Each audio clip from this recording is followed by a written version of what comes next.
अक्सर ऐसा होता है ना कि बड़े बदलाव किसी बड़ी घटना के बाद ही आते हैं। भारत का एक सबसे जरूरी पर्यावरण कानून एनवायरनमेंट प्रोटेक्शन एक्ट 1986, इसकी कहानी भी कुछ ऐसी ही है। आज हम इसी कानून को समझेंगे जो हमारे पर्यावरण के लिए एक कवच की तरह काम करता है। तो इस कानून को ठीक से समझने के लिए हमें थोड़ा पीछे जाना पड़ेगा, इतिहास के एक ऐसे पन्ने पर जहां एक बहुत बड़ी त्रासदी छिपी है, एक ऐसी घटना जिसने पूरे देश को हिला के रख दिया था।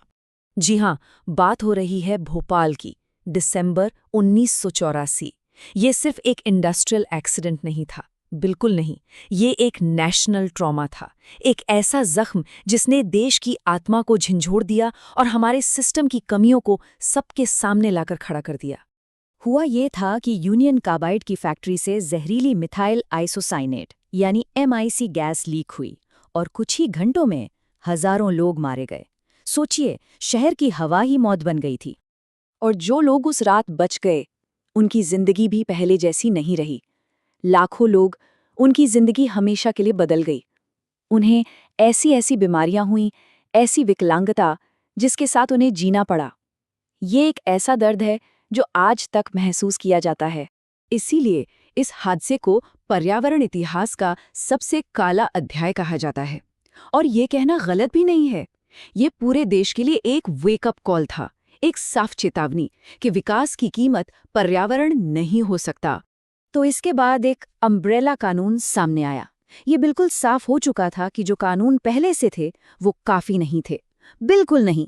देश को एक नए, एक मजबूत और एक कॉम्प्रिहेंसिव कानून की सख्त जरूरत थी।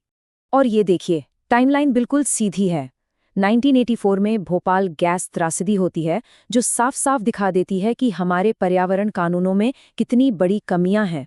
और ठीक 2 साल बाद 1986 में संसद इसका जवाब देती है एनवायरनमेंट प्रोटेक्शन एक्ट पास करके। तो अब सवाल उठता है कि इसकी अम्ब्रेला में, इसकी छतरी के नीचे आता क्या क्या है। इसे अम्ब्रेला लेजिस्लेशन कहते क्यों हैं? इसीलिए क्योंकि ये सच में एक बड़ी छतरी जैसा है जो पर्यावरण से जुड़े लगभग हर पहलू को कवर करता है। हवा, पानी, जमीन, सब कुछ। इस एक्ट की सबसे बड़ी ताकत पता है कहाँ है? इसकी पर्यावरण की परिभाषा में। सेक्शन 2A के मुताबिक पर्यावरण सिर्फ पानी, हवा या जमीन नहीं है, बल्कि इन सब चीजों का आपस में और इंसानों, जीव जंतुओं, पेड़ पौधों, यहाँ तक कि प्रॉपर्टी के साथ जो इंटर रिलेशनशिप है ना, वो सब पर्यावरण है। मतलब इसकी परिभाषा बहुत ही ज्यादा व्यापक है। तो इस छतरी के नीचे क्या क्या है देखिए। Water pollution, air pollution, soil contamination यानी मिट्टी का प्रदूषण, नॉइज पोल्यूशन भी, और हाँ, हैजिडस वेस्ट मैनेजमेंट भी। बेसिकली सब कुछ। इसने पहले से जो वाटर और एयर एक्ट्स थे उन सबको एक फ्रेमवर्क के नीचे लाकर और भी पावरफुल बना दिया। ओके, अब आते हैं इस कानून के एक और बहुत पावरफुल पहलू पर, और वो है सरकार को मिली असाधारण शक्तियां। इस एक्ट ने केंद्र सरकार को पर्यावरण को बचाने के लिए ऐसे अधिकार दिए जो पहले नहीं थे। सेक्शन 3 को देखें तो केंद्र सरकार को बहुत व्यापक अधिकार मिलते हैं।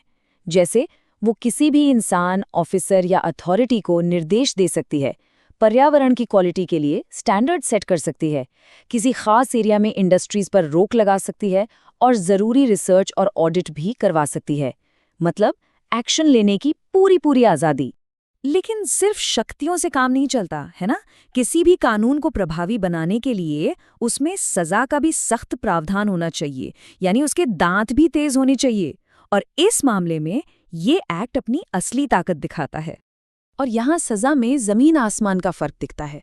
पहले के जो वाटर या एयर एक्ट्स थे, उनमें सजा क्या थी? थोड़ा बहुत जुर्माना, शायद 10,000 रुपए, कुछ महीने की जेल।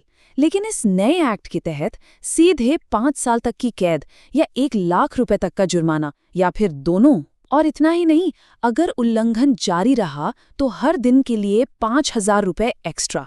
ये एक बहुत बड़ा निवारक था, एक वार्निंग थी। 1 लाख रुपए, जरा सोचिए 1986 में ये कितनी बड़ी रकम रही होगी। मैसेज बिल्कुल क्लियर था। इंडस्ट्रीज को ये साफ साफ बताना कि अब पर्यावरण को नुकसान पहुंचाना एक बहुत महंगा सौदा पड़ेगा।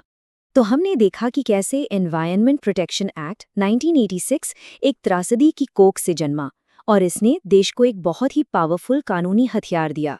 लेकिन आखिर में एक सवाल रह जाता है इतने मजबूत कानून के होते हुए भी क्या आज हमारा पर्यावरण सच में सुरक्षित है? ये एक सोचने वाली बात है।